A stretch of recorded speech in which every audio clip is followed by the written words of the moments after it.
పితా పుత్ర పవిత్రాత్మ నామమున ఆమేన్. Praise the Lord. హల్లెలూయా హల్లెలూయా హల్లెలూయా. ఈరోజు ఈస్టర్ 3వ మంగళవారం నాడు దేవుని యొక్క సువార్త గురించి ఒకసారి చూద్దాము. ఇది చూసినట్లయితే అపోస్తుల చర్యలు మొదటి పట్టణం మనం చూసినట్లయితే అపోస్తుల చర్యలు 7వ అధ్యాయము 51వ వచనం నుంచి 8వ అధ్యాయం 1వ వచనం వరకు. ఇందులో పునీత స్టెఫాను గారిని ఏ విధంగా చంపివేసినది, దాని గురించి ఆయన ఏ విధంగా కష్టపడి బాధలు పడి హింసించబడి చనిపోయారని దాని గురించి చెప్తూ ఉన్నారు. మనం దాన్ని చూసినట్లయితే 7వ అధ్యాయం 51వ వచనం నుంచి 51వ వచనం నుంచి చూసినట్లయితే, మీరు ఎంత మూర్ఖులు, దేవుని సందేశమును తిరస్కరించు మీ హృదయములు, మీ చెవులు ఎంతగా మొద్దుబారినవి. మీ పితరుల వలె మీరు కూడా ఎల్లప్పుడూ పరిశుద్ధాత్మను ఎదిరించుచున్నారు. మీ పితరులు హింసింపని ప్రవక్త ఎవడు? అనీతిమంతుని రాకడను గురించి ముందుగా తెలిపిన వారిని వారు చంపివేసిరి. ఇప్పుడు మీరు ఆయన శత్రువులను పట్టి ఇచ్చి చంపితిరి. సో ఇక్కడ చూసినట్లయితే ఆయన అంటూ ఉన్నారు, యూదులను ఇక నాయకులను వాళ్ళందరికీ కూడా హెచ్చరిస్తున్నాడు అనమాట. మీరు ఎంత మురుకులుగా ఉన్నారు, దేవుని సందేశమును తిరస్కరించి మీ హృదయములు మీ చెవులు ఎంతగా మొద్దుబారినవి. దేవుడిచ్చే సందేశాన్ని మీరు వినటం లేదు, మీ చెవులు మొద్దుబారినవి, మీ హృదయములు తిరస్కరిస్తూ ఉన్నాయి. మీ పితరుల వలె మీరు కూడా ఎల్లప్పుడూ పవిత్రాత్మను ఎదిరించున్నారు. ఏ విధంగా అయితే ఇజ్రాయెల్ ప్రజలు ముందుగా ఉన్నటువంటి ప్రజలు చాలామంది స్టబ్బర్న్గా ఉండి, అంటే మూర్ఖులుగా తయారయ్యి దేవుని ఎదిరిస్తూ అనేక రకాలైన కష్టాలు పడుతూ ఉన్నారు, లేకపోతే అనేక రకాలైన శాపాలను తెచ్చుకుంటూ ఉన్నారు. అనేక రకాలుగా దేవుని యొక్క ప్రవక్తలను వారిని హింసిస్తూ ఉన్నారు, లేకపోతే వారిని చంపుతూ ఉన్నారు. ఈ విధంగా దేవుడు పంపినటువంటి వ్యక్తులనే వీరు ఆ యొక్క ప్రజలు వారిని హింసిస్తూ ఉన్నారు. అదేవిధంగా ఇక్కడ మనం చూసినట్లు మీ పితరులు హింసించిన ప్రవక్త ఎవడు అంటే, ఒక ప్రవక్త అయినా కూడా, ఒక మంచి ప్రవక్తను కూడా హింసించిన ప్రవక్త ఎవరైనా ఉన్నారా? అందరినీ మీరు మ్యాక్సిమం అందరినీ కూడా మీరు హింసిస్తూనే ఉన్నారు, ఎవరిని కూడా వదిలిపెట్టట్లేదు. ఏ మంచి వ్యక్తిని కూడా మీరు ఎప్పుడు కూడా వదిలిపెట్టట్లేదు, అందరినీ మీరు హింసిస్తూ ఉన్నారు. ఆ నీతిమంతుని రాకను గురించి ముందుగా తెలిపిన వారిని వారు చంపివేసిరి. అలా వస్తారు అనే దాని గురించి చెప్పిన వారిని కూడా మీరు చంపివేస్తూ ఉన్నారు. నీతిమంతుని రాకను గురించి అంటే మనం చూసినట్లయితే బప్తిస్మా యోహాను గురించి కూడా చెప్తూ ఉన్నారు. ఆయన వస్తాడు అన్న దాని గురించి చెప్తూ ఉంటే ఆయన కూడా మీరు చంపేస్తూ ఉన్నారు. ఆయన వస్తాడు, ఆయన చేస్తారు, ఆయన మనకు రక్షణ ఇస్తారన్నప్పుడు ఆయన కూడా చంపివేస్తూ ఉన్నారు. అని ఇదన్నీ కూడా ఎవరు చెప్తున్నారంటే, పునీత స్టెఫాను గారు ఎవరైతే ఉన్నారో సద్దుకేయులకు పరిసయ్యులు ఎవరైతే ఈయనకు వ్యతిరేకంగా ఉంటున్నారో వాళ్ళందరికీ కూడా హెచ్చరికగా గట్టిగా మాట్లాడుతూ ఉన్నారనమాట. ఇప్పుడు తర్వాత దాంట్లో ఏమంటున్నారంటే, ఇప్పుడు మీరు ఆయనను శత్రువులను పట్టించి చంపితిరి. అంతేకాదు, వారి గురించి ప్రవక్తలను ఎలా మీరు హింసించారు, దేవుని బిడ్డలందరూ హింసించారు, ఆయన గురించి దేవుని యొక్క కుమారుని గురించి చెప్పిన వారి గురించి హింసించి ఆయన చంపివేశారు. అదేవిధంగా చివరికి మీరు ఆయనను శత్రువులకు పట్టించి చంపితిరి. ఎవరిని? దేవుని కుమారుని కూడా శత్రువులకి పట్టించి మీరు చంపుచూ ఉన్నారు. దేవదూతల ద్వారా అందింపబడిన దేవుని చట్టమును పొందిన మీరే దాని ప్రకారం నడవట్లేదు. అంటే దేవదూతల నుంచి ఈ యొక్క దేవుని యొక్క చట్టం, మోషే ద్వారా యొక్క చట్టము 10 ఆజ్ఞలు వస్తూ ఉన్నాయి. కానీ ఏదైతే 10 ఆజ్ఞలు మీకు ఇస్తున్నారో దేవుడు, ఆ 10 ఆజ్ఞలనే మీరు పాటించడం లేదు అని చెప్పి బలంగా ఈయన పునీత స్టెఫాను గారు ఈ స్టీఫెన్ గారు ఏం చేస్తున్నారంటే అందరికీ కూడా హెచ్చరిస్తున్నారు, మీరు ఈ విధంగా దేవుని హింసిస్తూ ఉన్నారు, స్వయాన దేవకుమారుని మీరు హింసించి చాలా ఇబ్బంది పెట్టి చివరికి ఆయన్ని చంపివేస్తూ ఉన్నారు అని చెప్తూ ఉన్నాడు. అది ఆ సమయంలో అది విన్నప్పుడు ఆ యొక్క పరిశీలకు వీళ్ళ సద్దుకేయులు ఎవరైతే ఉన్నారో అధికారులు ఎవరైతే ఉన్నారో వారికి ఎక్కడ లేని కోపం వచ్చింది. అప్పుడు ఏం జరుగుతుందంటే 54వ వచనం నుంచి, ఆ విచారణ సభలోని సభ్యులు స్టెఫాను చెప్పినది విని మండిపడి అతని వంక కోపంతో చూచి పండ్లు పడపడా కొరికిరి. అది విన్నటువంటి వాళ్ళందరికీ కూడా ఎక్కడ లేని కోపం, ఈయన చెప్పిన మాటలు నిజాలు మాట్లాడితే ఎక్కడ లేని కోపం వచ్చిందనమాట. దేవుని గురించి ఉన్నది ఉన్నట్టుగా ఆయన గట్టిగా మాట్లాడుతూ ఉన్నది ఉన్నట్టుగా వీరికి చెప్పినప్పుడు వీరు దాన్ని ఒప్పుకోలేకపోతున్నారు. ఇంకా ఏంటంటే ఎక్కడ లేనటువంటి కోపం వస్తుంది. సైతాను కోపం, ఆ యొక్క దుష్టాత్మ ప్రభావం వల్ల బాగా పనిచేస్తూ ఉంది. ఎవరు ఈయన మనకు చెప్పడానికి, మన మన గురించి చెప్పడానికి ఈయన ఎవరు అనడానికి, ఆ విధంగా ఆయన మీద భయంకరమైనటువంటి విపరీతమైన కోపంతో వీరందరూ కూడా పండ్లు కటకడా కొరికారు. అంటే ఆ యొక్క పండ్లు కొరకడం అంటే అంత అంత ఏమంటే ద్వేష భావంతో ఆయన్ని చంపివేయాలన్నటువంటి భయంకరమైనటువంటి ఒక ఒక సిచ్యువేషన్కి వాళ్ళు వచ్చేసి ఉన్నారు. అక్కడ 55వ వచనం చూస్తే, అయినను అంత ఇదిలో ఉన్నా కూడా స్తెఫాను పవిత్రాత్మతో వండిన వాడై పరలోకం వైపు చూడగా అతనికి దేవుని మహిమయు దేవుని కుడి ప్రక్కన దేవుని కుడి ప్రక్కన యేసు నిలబడి ఉండెను కనబడెను.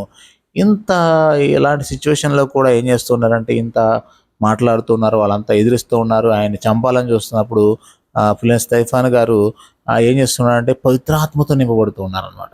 పరిశుద్ధాత్మ దేవుని శక్తితో నింపబడుతూ పరలోకం వైపు, ఆకాశం వైపు దేవుడు చూస్తే ఆయన తండ్రి దేవుడు పక్కన యేసు ప్రభు కూర్చొని, ఆయన యేసు తండ్రి దేవుని మహిమ ఆయన పక్కన ఈయన యేసు ప్రభు ఉండటం ఈయన చూస్తూ ఉన్నాడు అనమాట. దేవుని యొక్క గొప్ప మహిమను ఆయన పక్కన యేసు ప్రభు చూడడం ఆయన కనపడను.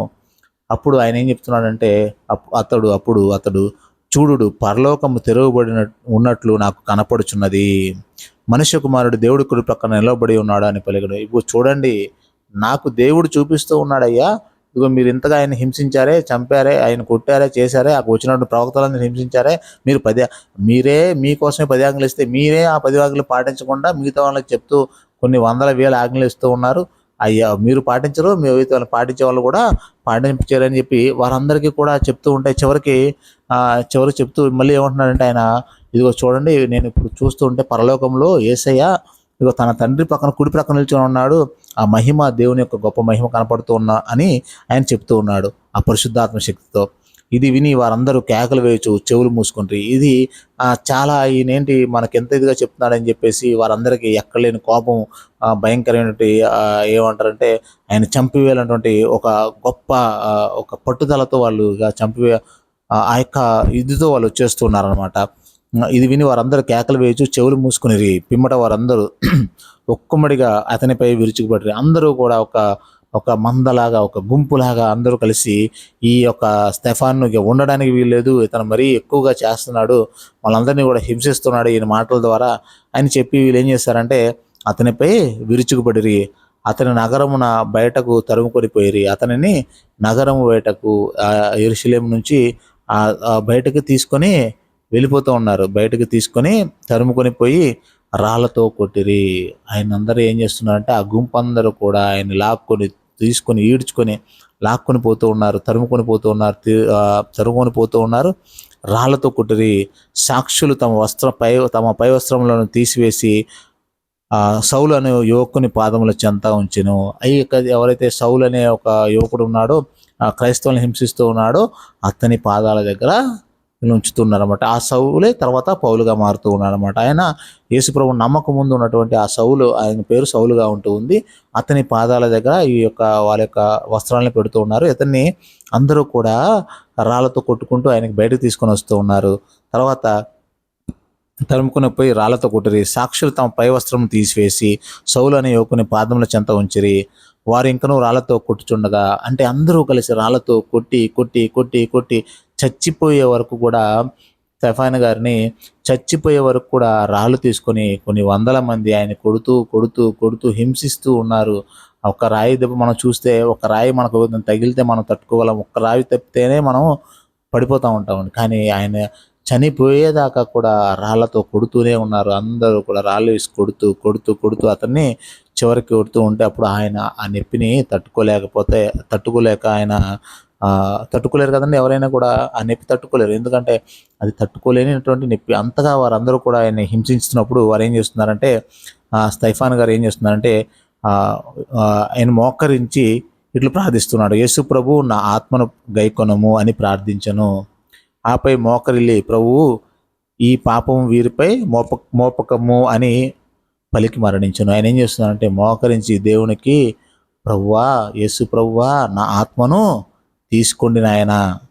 మరలా ఇంకేం చెప్తున్నారంటే ఆయన ఇంకొక గొప్ప పదం ఏంటంటే ఆ క్రైస్తవులు ఉండవలసినటువంటి గొప్ప పదం ఆయన వాడుతూ ఉన్నాడంటే, ఈ పాపము ప్రభు బిగ్గరగా ఈ పాపము వీరిపై మోపకము అని పలికి మరణించను. ఈ పాపాన్ని వాళ్ళ మీదకి వెయ్యవద్దు ప్రభువా, వాళ్ళు తెలిసి చేస్తున్నారు తెలియక చేస్తున్నారు అని ఆ విధంగా మాట్లాడుతూ ఆయన మరణించారు ఈ యొక్క పునీత స్టెఫాను గారు. ఆనాటి నుండి యెరూషలేములో క్రైస్తవ సంఘము క్రూర హింసలకు పాలయ్యను. ఇక్కడ చూసినట్లయితే అప్పటి వరకు కూడా వీరు చెప్తూ ఉన్నారు, బాగానే ఉంది. కానీ ఎప్పుడైతే స్టెఫాను చంపివేస్తున్నారో ఇంకా ఈ యొక్క అధికారులందరూ కూడా ఎక్కడలేని ఉత్సాహం వచ్చిందన్నమాట. ఎవరిని? క్రైస్తవులందరినీ హింసించాలని చెప్పేసి. దానికి తోడు వీళ్ళందరికీ సౌలు అనే యువకుడు తోడుగా ఉండటం వల్ల వాళ్ళందరినీ కూడా, విశ్వాసులందరినీ కూడా వాళ్ళు హింసిస్తూ ఉన్నారు. అపోస్తులు తప్ప విశ్వాసులందరూ యూదయ సమరయ రాష్ట్రంలో చెల్లాచెదురైరి.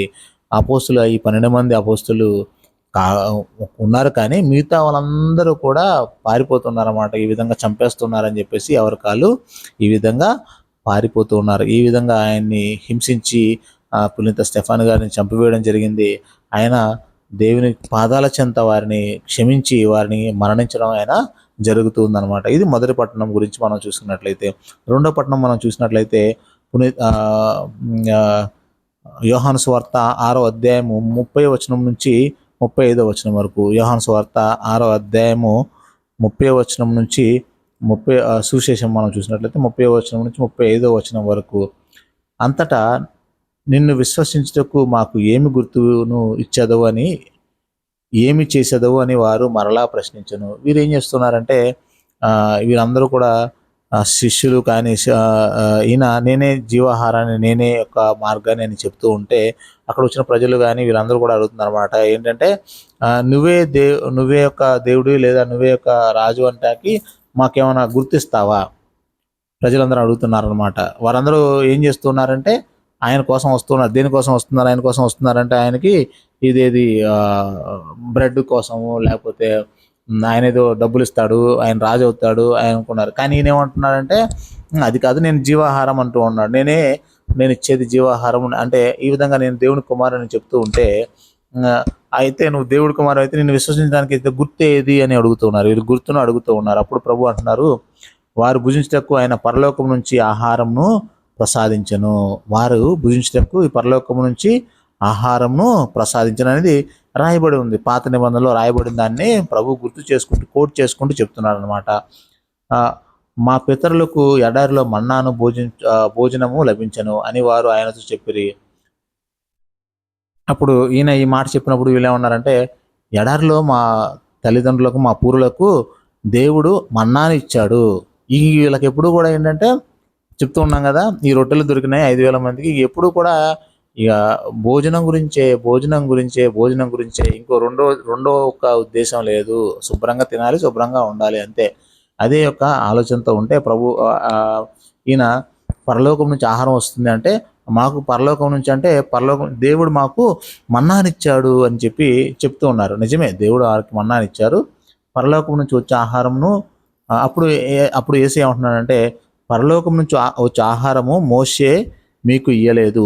వచ్చింది అది పరలోకం నుంచి వచ్చిన ఆహారం మీకేమో మోషే ఇవ్వలేదు. అది మామూలుగా మన్నా అనేది మామూలుగా వచ్చింది, కానీ పరలోకం నుంచి వచ్చిన ఆహారం కాదు అనేది చెప్తూ ఉన్నాడు. పరలోకం నుంచి ఇవ్వలేదు, కానీ నా తండ్రియే మీకు పరలోకం నుంచి నిజమైన ఆహారం ప్రసాదించును. ఇది మన్నా ఇచ్చాడు, కానీ దేవుడు తన ప్రజలకు ఇచ్చాడు, కానీ పరలోకం నుంచి వచ్చే ఆహారము ఈ తండ్రి మీకు, నా తండ్రి ఈ యావే తండ్రి మీకేమీ ఇవ్వలేదు. ఈయన ఇప్పుడు ఈ సమయంలో ఆయన ఇంకా ఉన్నాడంటే, పరలోకం నుండి నిజమైన ఆహారమును తండ్రియే మీకు ప్రసాదించును. ఈ పరలోకం నుంచి నిజమైన ఆహారమును దేవుడు మీకు ఇస్తాడు. అప్పుడు మోసే వాళ్ళకి ఏమిచ్చారు అంటే ఈ యొక్క మన్నాని ఇస్తున్నారు, పూరేడు పెట్టెలు ఇస్తున్నారు, రకరకాలు ఇస్తూ ఉన్నాడు. కానీ అది పరలోకం నుంచి వచ్చిన ఆహారం ఏమీ కాదు.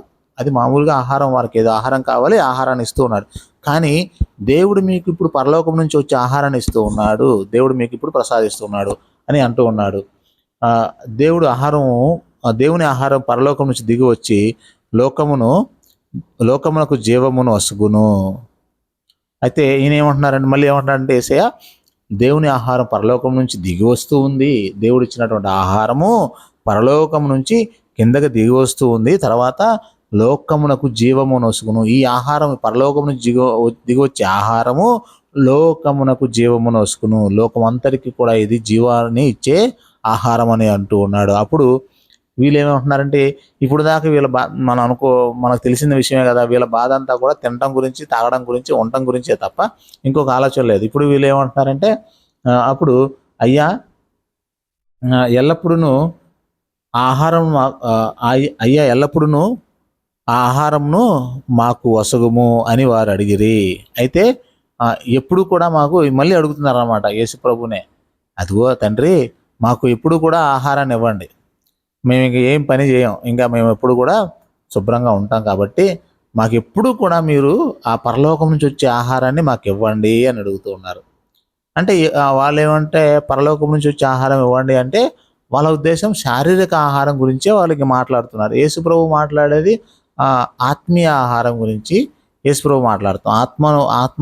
ఆత్మ జీవించి ఉండడం గురించి యేసుప్రభు మాట్లాడుతూ ఉన్నాడు. మనం మరణించడం కాదు, మన శరీరం మరణించిన తర్వాత కూడా జీవించి ఉండే విధంగా మన ఆత్మ గురించి మాట్లాడుతున్నారు. కానీ వీరు శారీరక ఆహారం గురించే ఎప్పుడు కూడా చూస్తూ ఉన్నారు. అయితే అక్కడ అయ్యా ఎల్లప్పుడూ మా ఆహారం మాకు వసగుమని వాడు అడిగిరి. అందుకు యేసు ప్రభు అప్పుడు చెప్తూ ఉన్నాడు. ఏం చెప్తున్నాడంటే, ఈ పరలోకం నుంచి ఆహారం ఇస్తాడు, అది అందరికీ జీవం ఇస్తుంది. దేవుడిచ్చే ఆహారం మీకు అందరికీ కూడా జీవాన్ని ఇస్తుంది, అది పరలోకం నుంచి వస్తూ ఉంది అని అన్నాడు. అయితే ఆహారాన్ని మాకు ఇవ్వండి యేసయ్యా అని వీళ్ళు అడుగుతున్నారు. ఎప్పుడూ ఇవ్వండి, ఒక్కరోజు కాదు, ఎప్పుడూ మాకు ఆహారం ఇవ్వండి అంటే వీళ్ళ ఉద్దేశం ఒక ఉద్దేశంతో ఉన్నారు. ఇంటెన్షన్స్ వేరు వీళ్ళకి, దేవుని యొక్క ప్రేమ గురించి కాదు, వాళ్ళ ఉద్దేశం ఇంటెన్షన్స్ వేరుగా ఉన్నాయి, వాళ్ళకి ఆహారం గురించి ఉన్నది. సో అప్పుడు దేవుడు ఏమంటున్నాడంటే, ఇదిగో ఇక్కడ మనం చూసినట్లయితే, అందుకు యేసు నేనే జీవాహారమును, నేనే జీవాహారమును, నా యొద్దకు వచ్చువాడు ఎన్నటికిను ఆకలి కొనడు, నన్ను విశ్వసించువాడు ఎన్నటికిను దప్పిక కొనడు. Praise the lord. ఇక్కడ చూసినట్లయితే నేనే జీవాహారమును, నన్ను విశ్వసించువాడు ఎన్నటికి ఆకలి కొనడు, నన్ను విశ్వసించువాడు ఎన్నటికి దప్పిక కొనడు. వీరేం మాట్లాడుతున్నారంటే, అయ్యా ఎప్పుడు మాకు ఆకలి అవుతుంది కాబట్టి ఆ జీవాహారం ఇస్తే మేము తింటా ఉంటాం అంటున్నాడు. అయితే వీళ్ళు ప్రభు ఏమంటూ ఉన్నాడంటే, మీకు ఆకలి అవ్వడం అంటే ఈ జీవాహారము అనేది తిన్నట్లయితే మీకు ఎప్పుడు కూడా ఆకలి వేయదు. ఆ ఆహారం ఎవరంటే నేనే ఆ జీవాహారమును, నన్ను తిన్నవాడు, నన్ను భుజించినవాడు ఎన్నటికీను ఆకలి కొనడు. నేను చెప్తున్నారు కదా, నా యొద్దకు వచ్చేవాడు ఎన్నటికి ఆకలి కొనడు. యేసు ప్రభువు దగ్గరకు వచ్చేవాడు ఎన్నటికి ఆకలి కొనడు. నన్ను విశ్వసించేవాడు ఎన్నటికి దప్పికొనడు. యేసు ప్రభువును విశ్వసించేవాడు ఎన్నటికి దప్పిక కొనడు. మనం బైబిల్లో చూసినట్లయితే, ఇక మనం దప్పిక గురించి చూసినట్లయితే, సమరయ స్త్రీ మనం బావి దగ్గర దప్పిక కోసం కూర్చుంటూ ఉంది. ఆవిడకి దాహం అవుతూ ఉంది. మధ్యాహ్నం వాటర్ కోసం ఆవిడ బావి దగ్గరకు వచ్చి వాటర్ తీసుకుంటూ ఉంటుంది. అప్పుడు యేసయ్య అంటూ ఉన్నాడు, ఇగో నేను ఇచ్చే నీళ్లు తాగితే నీకు ఎప్పుడు దప్పిక కొనదు అన్నప్పుడు ఆవిడ, అయ్యా నాకు కూడా ఇవ్వండి అంటే ఆయన నేను ఎవరో తెలిస్తే నువ్వే అడుగుతావు అన్నాడు. చివరికి ఆవిడ ఏమవుతుందంటే అడుగుతుంది, దేవుడు ఆమెకు దీవెన ఇస్తూ ఉన్నాడు. చివరికి ఏమవుతుందంటే ఆవిడ ఆ యొక్క దేవుని యొక్క జీవజలాన్ని ఆవిడ తీసుకుంటుంది. అంటే జీవజలం అంటే దేవుని ప్రేమను ఆవిడ తీసుకుంటూ ఉంది. ఇంకెప్పుడు కూడా ఆవిడకి దాహం అవ్వలేదు. ఎటువంటి దాహము అంటే ఈ లోక దాహము ఆవిడకి అవ్వలేదు, ఈ శారీరక దాహము ఆవిడకి అవ్వలేదు. ఈవిడికి 4 భర్తలు ఉన్నారు. ఈవిడికి శారీరక దాహంతో ఉంటుంది, ఆత్మీయ దాహం లేదు. ఎప్పుడైతే ప్రభును కనుక్కుందో ఈ శారీరక దాహంలోంచి మనిషి మారిపోతూ ఉంది. ఆత్మీయ దాహము, ఆ ఆత్మీయ దాహాన్ని దేవుడు ఇస్తూ ఉన్నాడు, ఆ ఆత్మీయ దాహాన్ని దేవుడు తీరుస్తూ ఉన్నాడు. ఇక ఆవిడ ఆత్మీయ దాహం తీసుకున్న తర్వాత ఆవిడ దేవుని సువార్థికురాలిగా మారిపోతూ ఉంది. కాబట్టి ఇక్కడ చూసినట్లయితే ఎటువంటి దాహము, ఆకలి దాహం గురించి మాట్లాడుతుంటే మనకి ఎటువంటి ఆకలి ఉంది, ఎటువంటి దాహం ఉంది. ఇక్కడ ప్రజలకు ఉన్నటువంటి ప్రజలందరికీ కూడా ఈ రొట్టెల గురించి, మాకు ఎప్పుడు ఆకలి కొనకుండా ఉండడం కోసం మీరు నాకు ఆహారాన్ని ఇవ్వండి, ఆ రొట్టెలు ఇవ్వండి, మేము ఎప్పుడు కూడా ఇక హ్యాపీగా ఉంటాం అన్నట్టుగా వాళ్ళు మాట్లాడుతుంటే దేవుడు అంటూ ఉన్నాడు, మీరు ఈ ఆకలి గురించే మాట్లాడుతున్నారు, నేనే జీవాహారం, నా దగ్గరకు వచ్చేవాడికి ఎప్పటికీ కూడా ఆకలి వేయదు. అయితే ఇక్కడ ఆకలి అంటే ఎటువంటి ఆకలి గురించి? ఒకటి ఆ రొట్టెల గురించి ఆకలి. కానీ ఇంకా చూసినట్లయితే సమరయ స్త్రీహం దాహం చూసినట్లయితే ఆ ప్రేమ గురించి దాహం అవుతూ ఉంది. నాకు ప్రేమ కోసం వెతుకుతూ ఉంది. ఒకరు కాదు, ఇద్దరు కాదు, ముగ్గురు కాదు, నలుగురు వ్యక్తుల దగ్గర ప్రేమ కోసం వెతికింది. ఆ యొక్క ప్రేమ ఆమెకు దొరకలేదు, ఆ దాహం దొరకలేదు. కానీ ఆ ప్రేమ యేసయ్య దగ్గర ఆవిడ ఒక్కసారి మాట్లాడినప్పుడు యేసయ్య దగ్గర ఆమెకు ఆ ప్రేమ దొరుకుతుంది. వెంటనే ఆవిడ జీవితం మార్చుకుంటుంది. ఆ ప్రేమతో ఆవిడ నింపబడుతూ ఉంది. ఇక్కడ మనం చూసినట్లయితే ఇక్కడ ఆహారం గురించి కూడా చూసినట్లయితే మనకు ఎటువంటి ఆహారం మనకు ఉంటుంది? నేనే జీవాహారం అంటున్నాడు. ప్రభు దగ్గరికి వచ్చేవాడికి ఎన్నటికీ ఆకలి కొనడు. నువ్వు ప్రభు దగ్గరకు వస్తూ ఉంటే నీకు ఎప్పటికి కూడా ఆకలి వేయదు. నువ్వు ప్రభు దగ్గరికి వస్తూ ఉంటే ఎప్పటికీ కూడా నీకు ఆకలి అనేది ఉండదు. ఎటువంటి ఆకలి అంటే శారీరకమైన ఆకలి. మనం చూసినట్లయితే శారీరకమైన ఆకలి అంటే కొంతమందికి కొన్ని రకాల ఆకలిలు ఉంటూ ఉంటాయండి. ఆకలి వేస్తూ ఉంటుంది. కొంతమందికి భోజనం ఆకలి, ఓకే, భోజనం అనేది ఆకలి అవుతూ ఉంటుంది. ఎక్కువగా కొంతమంది తింటూ ఉంటారు, అది ఓకే. కొంతమంది ఇంకా ఏంటంటే మనలో చూసినట్లయితే డైలీ మనం చూస్తూ ఉంటాం, కొంతమందికి డబ్బు అనే ఆకలి ఉంటుంది. డబ్బే నీకు దేవుడుగా తయారైపోతూ ఉంటా. అంటే దేవుడు అంటే దేవుడు అని కాదు, కానీ డబ్బు నీకు ప్రాముఖ్యత, డబ్బే నీకు అన్నిటికంటే ఎక్కువగా ఉంటుంది. కొంతమందికి చూసినట్లయితే ఆ డబ్బు కోసం నేను ఏదైనా చేస్తాడు. నాకు డబ్బు కావాలి, నాకు ఇంత డబ్బు కావాలి, దానికోసం ఏదైనా చూస్తాను. మనం కొన్ని సందర్భాల్లో చూస్తూ ఉంటాం, డబ్బు కోసం మనుషుల్ని చంపేస్తూ ఉంటారు. అంతే కదా, చాలాసార్లు మనం అవి చూస్తూ ఉంటాం. ఎక్కడైనా కానీ మనం వింటూ ఉంటాం అనమాట. న్యూస్లో కానీ మనం చూస్తూ ఉంటాం, డబ్బు కోసం ఒక 4 లక్షలు ఇచ్చారు, 2 లక్షలు ఇచ్చారు, 5 లక్షల రూపాయలు ఇచ్చారని దానికోసం వాళ్ళు చంపేస్తూ ఉన్నారు. ఎందుకు? నీకు డబ్బే ప్రాముఖ్యత. డబ్బు అనేది నీకు అవసరం అయిపోతుంది. డబ్బు అనేది నీకు ఏమవుతుందంటే ఆకలిగా అవుతుంది. నాకు అంత డబ్బు కావాలి, డబ్బు కావాలి, డబ్బు కావాలి. అది కొంతమంది చూసినట్లయితే ఇంకా ఒక పదవి అనేది ఒక ఆహారం, ఆ యొక్క ఏమంటారంటే దాన్ని, ఆ యొక్క ఆహారం ఎప్పటికీ కూడా ఆకలి ఏంటంటే పదవి అనే ఆకలి. నాకు ఆ పదవి కావాలి, ఈ పోస్ట్ కావాలి, ఈ పోస్ట్ లేకపోతే నేను బతకలేను, ఈ పోస్ట్ ఉండాలి. మనం డీప్గా వెళ్ళకపోయినా మనకు అర్థమైపోతూ ఉంటుంది. ఒక్కొక్క సిచ్యువేషన్స్లో మనం చూసినట్లయితే మనం ఊహించుకోవచ్చు. కొంతమందిని చూసినట్లయితే ఈ పోస్ట్ లేకపోతే ఆయన అదే పోస్ట్లో అదే స్థితిలో ఉండాలి, అంతకంటే దిగితే ఆయన బ్రతకలేడు. ఏదైనా సరే నేను ఆ పోస్ట్ నాకు వచ్చే వరకు నేను ఉండను అని చెప్పి అంటూ ఉంటాడు. చివరికి ఆ పోస్ట్ కోసం ఎవరినైనా, ఎంతవరకైనా, ఏ విధంగా అయినా ఏదైనా చేస్తాడు. కానీ ఆయనకి కావాల్సింది ఆ పోస్ట్. అది ఆకలి అనమాట. ఏంటి ఆకలి? నీకు ఒక డబ్బు కోసం ఆకలి, లేదా నీకు ఒక పదవి కోసం ఆకలి, లేదంటే ఒక్కొక్కరికి ఒక్కొక్క రకమైన ఒక దొంగతనం అనే ఆకలి ఉంటుంది. ఎవరిదైనా అది ఉంటే అది దొంగతనం చేసేవరకు వీరికి ఆకలి పోదు, అది దొంగతనం చేయాల్సిందే. అట్లా ఒక్కొక్కరికి ఒక్కొక్క ఆకలి. దాన్ని మనం ఇంకొక విధంగా చెప్పాలంటే ఆ మొదటి ఆజ్ఞకి వ్యతిరేకంగా చేసే పాపము. దేవుడి కంటే అధికంగా మనం దేన్ని ప్రేమించినా అది మొదటి ఆజ్ఞకి వ్యతిరేకమైన పాపము. సర్వేశ్వరుని మాత్రమే అధికంగా ఆరాధించాలి. కాబట్టి కానీ మనం ఏం చేస్తూ ఉంటామంటే దేవుడి కంటే అధికంగా ఎక్కువగా వీటిని ఆకలిని తీసుకుంటూ ఉంటాం. ఆహారం అంటే ఆకలి పొందుతూ ఉంటాం. ఆకలి మనకు అది కావాలి కావాలి కావాలి కావాలి, దానికోసం వెతుకుతూనే ఉంటాం. అది వచ్చే వరకు కూడా దానికోసం పాకులాడుతూనే ఉంటాం. అది కాదు కావాల్సింది. దేవుడి కోసం మనం ఆకలిగా ఉండాలి. దేవుని ఆత్మ కోసం ఆకలిగా ఉండాలి. దేవుని రాజ్యం కోసం మనం ఆకలిగా ఉండాలి. నేనే జీవాహారమును అంటూ ఉన్నాడు. ఆ జీవాహారం అంటే యేసు ప్రభు శరీర రక్తాలు ఇచ్చినప్పుడు మనకు ఆకలిలోంచి మనకు ఆకలి వైపు కాకుండా దేవుని యొక్క రాజ్యం వైపు, దేవుని యొక్క నీతి వైపు మనం చూడగలుగుతూ ఉన్నాం. ఆకలి అంటే నాకు ఇంకొక విషయం గుర్తొచ్చిందండి.